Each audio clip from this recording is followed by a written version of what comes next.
Hi everyone, this is William again from A Tale to Harvard's. My campaign to try to complete my doctoral program at Harvard University, which as you know, Harvard has made impossible.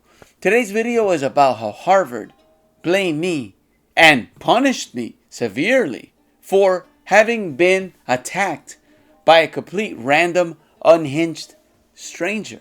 In other words, how they sided with my false accusers, despite having video, audio, even police report evidence that I provided them from the very beginning. This story begins like all great stories begin, with me minding my own business. I was walking my dog when I encountered this character, who has a dog off leash. It's very common among dog owners especially to announce if your dog is friendly or not friendly. My dog's friendly. She is. You'll get to know her very soon. This character announced that his dog, this dog is not friendly. But this dog was off leash. Some sort of a pit bull and something else mix.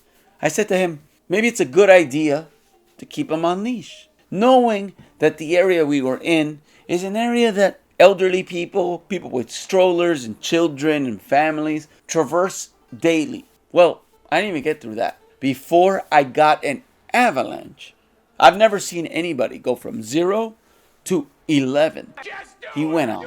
Now, when those insults became threats, specifically when he said, and I quote, "You better be careful or something could happen to you or your dog," I said, it's time to record. Took out my phone and I asked him to repeat what he had said.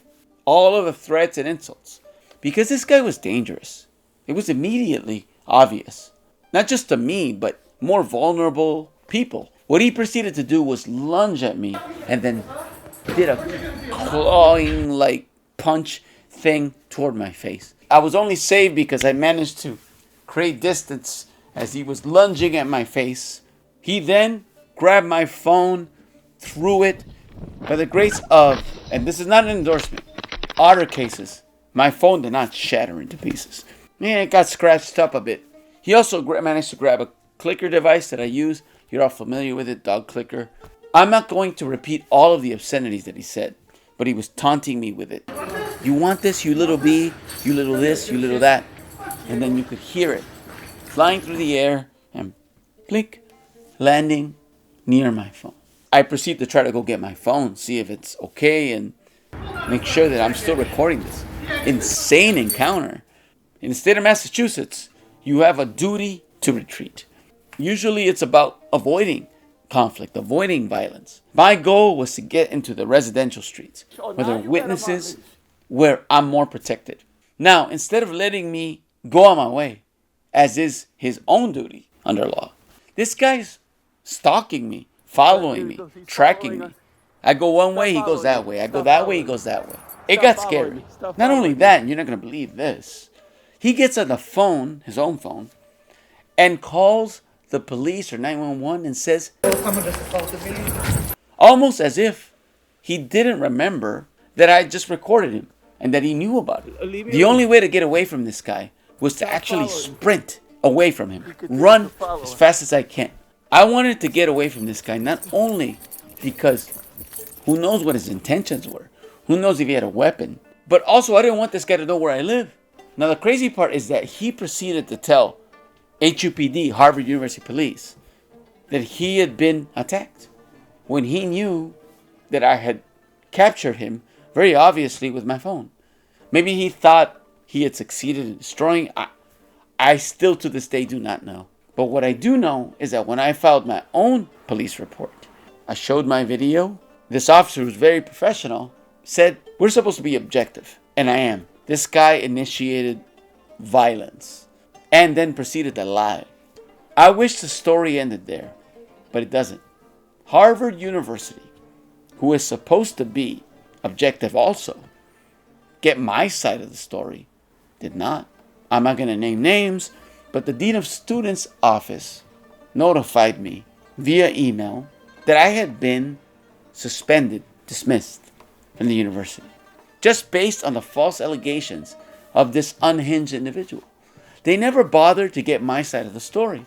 Now keep in mind that I sent a now former Dean of Students and other administrators high level at Harvard my video, my police report, it made no difference. To make things worse, this ran contrary to Harvard's own published code of conduct, which they used as a basis for dismissing me. It's that one needs to be charged with a crime. I was never charged. I got a thing from the court saying, show up and tell your side of the story. That's nothing. They call it a probable, air quotes, cause hearing. When I went to that, it took all of 5 minutes before they left this unhinged individual's charges out of the door. So what did that mean? Well, I lost my health insurance. Harvard Housing immediately tried to evict me for not the first or second or third time. It meant all my student loans, which came, as you know from other videos, because of Harvard, became due immediately. It meant that I couldn't set a single toe onto my campus. My academic work completely frozen, becoming what I called before a professional email writer, where I'm going from this department to that department to that person. So now you know a little bit about how things work here. It's not about what really happened. It doesn't matter if you have evidence. What matters is if you belong to a certain group or another. What matters is the almighty Harvard brand, because that's what's valuable to them. Harvard University suspended more than 25 professors and dozens of students from using libraries on campus. Now, don't get me wrong. I'm absolutely putting the noose around my neck. I know how Harvard works. Is that the way it is for everybody? Absolutely not. And that's what this project is about. It's about pointing out how this incident, and there are many others that I will tell you about, shows how Harvard treats certain people a certain way and treats others another. One of the main findings is that children from high-income families, the top 1% of the income distribution, families making more than $650,000 a year, they have significantly higher chances of getting in, even if they have the same academic credentials as measured, say, by their SAT scores when they apply. I consider it a duty to not just speak up for myself, but for others. If I can do my part, with your help, of course, then we've done our jobs. So I want to close by thanking all of you for your support. Whether that's through a monetary amount, through resources, which some of you have sent, or whether that's just getting the message out. It's all valuable. Not just for my own goals, which of course matter. I have a goal that I want to finish, and I thank you for helping me in that. But also others like me, who maybe can't, or haven't, or don't have the way to speak out in this way. So thank you for watching. Thank you for following and sharing. And to be continued, because there are many more stories to come.